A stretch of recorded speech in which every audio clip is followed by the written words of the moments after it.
10월 17일 저희들에게 주신 하나님 말씀 열왕기상 22장 29절로 40절까지 말씀입니다. 이스라엘의 왕과 유다의 여호사밧 왕이 길랏 라모스로 올라가니라. 이스라엘의 왕이 여호사밧에게 이르되 나는 변장하고 전쟁터로 들어가려 하노니 당신은 왕복을 입으소서 하고 이스라엘의 왕이 변장하고 전쟁터로 들어가니라. 아람 왕이 그의 병거의 지휘관 32명에게 명령하여 이르기를 너희는 작은 자나 큰 자나 더불어 싸우지 말고 오직 이스라엘 왕과 싸우라 한지라. 병거의 지휘관들이 여호사밧을 보고 그들이 이르되 이가 틀림없이 이스라엘의 왕이라 하고 돌이켜 그와 싸우라 한즉 여호사밧이 소리를 지르는지라. 병거의 지휘관들이 그가 이스라엘의 왕이 아님을 보고 쫓기를 그치고 돌이켰더라. 한 사람이 무심코 활을 당겨 이스라엘 왕의 갑옷 솔기를 마친지라. 왕이 그 병거 모는 자에게 이르되 내가 부상하였으니 내 손을 돌려 내가 전쟁터에서 나가게 하라 하였으나 이날에 전쟁이 맹렬하였으므로 왕이 병거 가운데 붙들려 서서 아람 사람을 막다가 저녁에 이르러 죽었는데 상처의 피가 흘러 병거 바닥에 고였더라. 해가 진력의 진중에서 외치는 소리가 있어 이르되 각기 성읍으로 또는 각기 본향으로 가라 하더라. 왕이 이미 죽음에 그의 시체를 메어 사마리아에 이르러 왕을 사마리아에 장사하니라. 그 병거를 사마리아 못에서 씻음에 개들이 그의 피를 핥았으니 여호와께서 하신 말씀과 같이 되었더라. 거기는 창기들이 목욕하는 곳이었더라. 아합의 남은 행적과 그가 행한 모든 일과 그가 건축한 상하궁과 그가 건축한 모든 성읍은 이스라엘 왕 역대지락에 기록되지 아니하였느냐.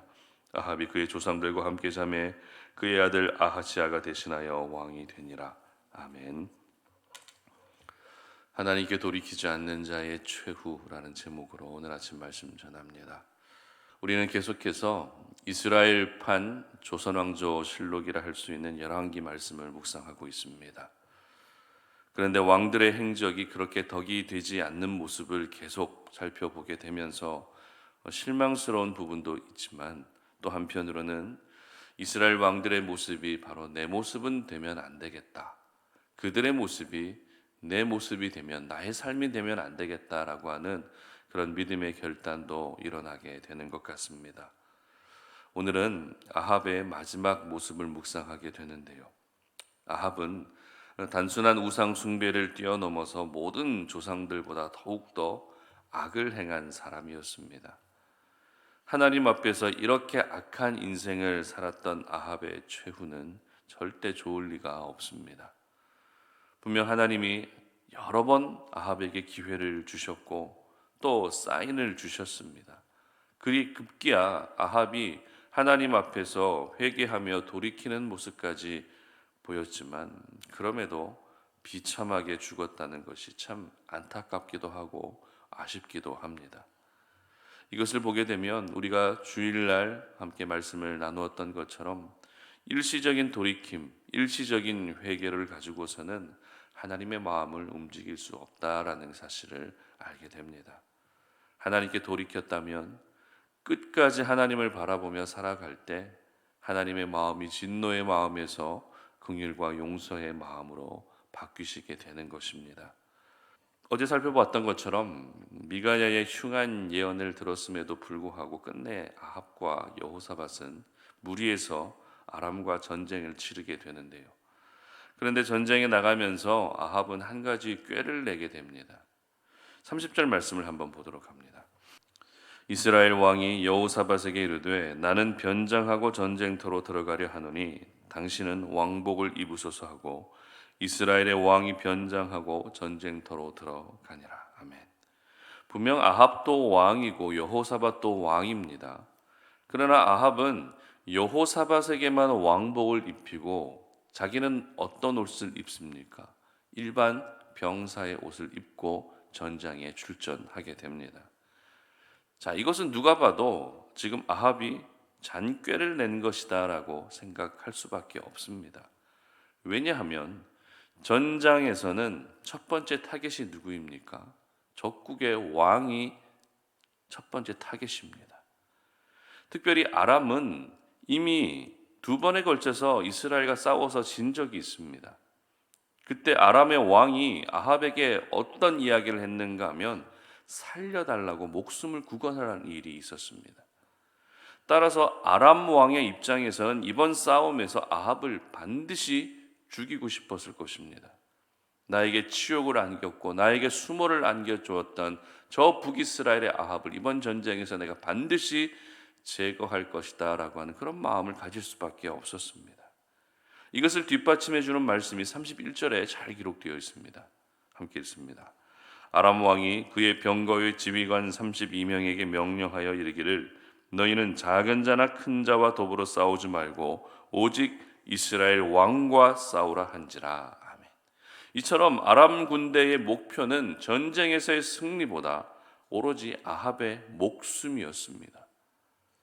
이처럼 아합은 아람 왕을 지난번에 살려준 일도 신경이 쓰일 수밖에 없었고 또 미가야의 예언도 신경이 쓰일 수밖에 없었기 때문에 자기는 일반 병사로 위장한 것입니다.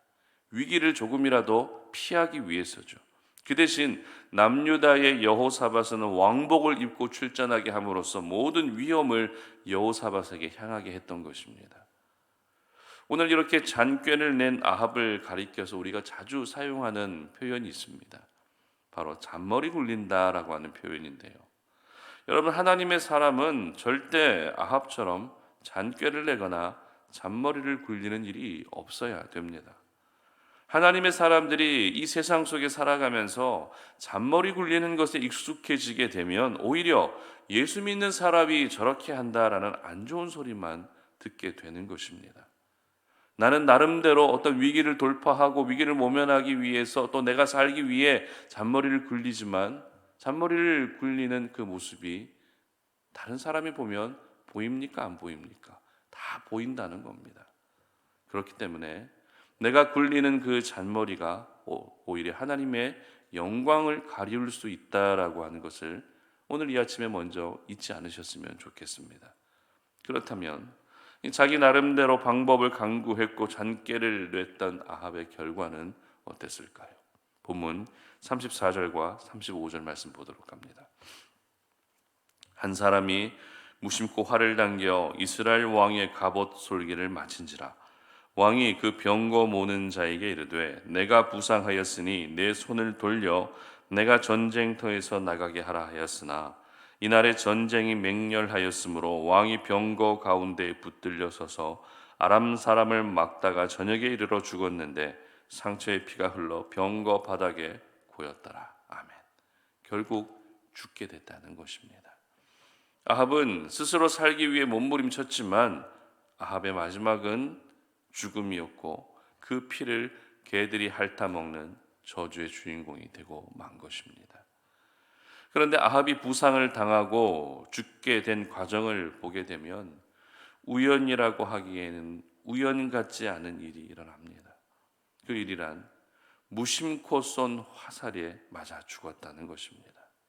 무심코 쏜 화살이 갑옷 솔기에 박혔다는 것입니다. 개역 개정 성경에는 무심코라는 단어로 지금 기록되어 있는데 번역이 되어 있는데 개역 한글 성경에는 우연히라는 단어로 기록되어 있습니다. 즉 아합은 우연히 쏜 화살에 맞아 죽었다는 것입니다.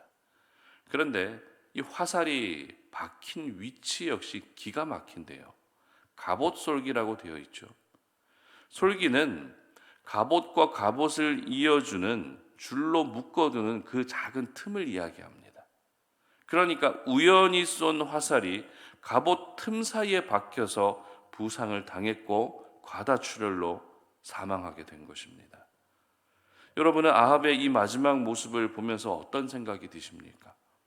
성경에는 무심코 우연히라는 단어로 기록되어 있지만 이것이 정말 우연일까요?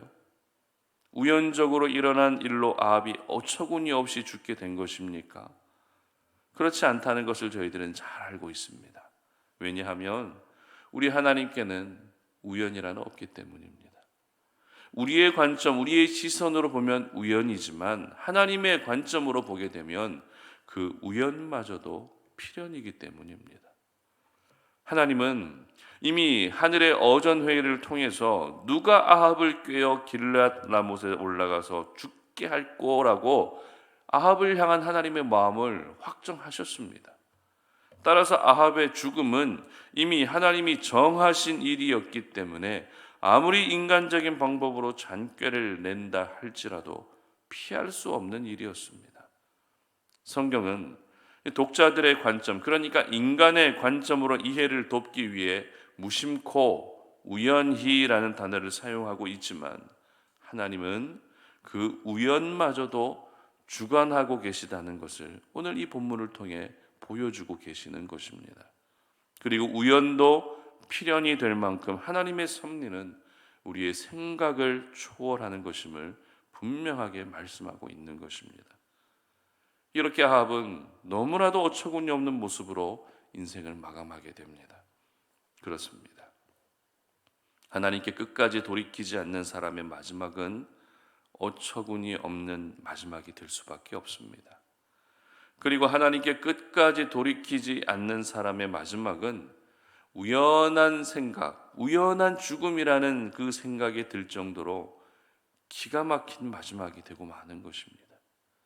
그러므로 오늘 이 아침에 저희들은 아합의 인생과 같이 하나님께 돌이키지 않다가 어처구니 없는 인생으로 마감하는 일이 없게 해야 하는 것입니다.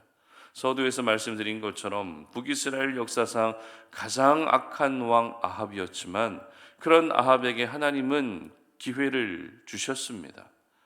아무리 악한 시대를 살아가고 아무리 악하게 살았던 아합이지만 하나님은 끊임없이 아합에게 기회를 주셨습니다. 심지어 잠깐 동안이지만 아합은 회개하고 돌이킬 정도로 하나님을 향한 아합의 마음이 잠시 돌아왔던 일도 있었습니다. 그러나 그 돌이킴이 일시적인 돌이킴이 되고 말았던 것이죠. 그리고 하나님이 특별하게 배려해 주셨던 여러 번의 기회마저도 아합은 살리지 못하게 됩니다. 그리고 결국 허망하고 저주스럽게 생을 마감하게 됩니다. 하나님은 오늘도 저와 여러분이 하나님을 향해 그 마음과 생각을 항상 돌이키기를 원하고 계십니다. 우리의 생각이 세상을 향해 있던 우리의 마음이 다시 하나님께 돌이켜져서 하나님만을 사랑하고 세상을 향해 나아가고 있던 우리의 삶이 다시 하나님을 향해 살아갈 수 있는 그와 같은 인생을 우리에게 원하고 계십니다. 그런데 사실 아합처럼 요즘 그렇게 우상 숭배하는 사람은 없습니다. 그러나 사탄은 오늘날 더욱더 다양한 영역에서 다양한 방법으로 우리가 우상 숭배하도록 유혹하고 있습니다. 우상 숭배란 무엇입니까? 내 앞에 우상을 세워놓고 절하는 것만이 우상 숭배가 아닙니다. 내 마음과 내 생각으로 하나님보다 더 우선으로 여기고 있는 모든 것들, 그 모든 것들이 바로 우상 숭배라고 성경은 분명히 우리에게 교훈하고 있습니다. 그러므로 오늘 이 아침에 여러분 기도하실 때 내가 하나님보다 더 사랑했고 하나님보다 더 우선으로 여기고 있었던 모든 것들 하나님 이제는 내려놓기를 원합니다. 내가 하나님만을 더 사랑하고 싶습니다.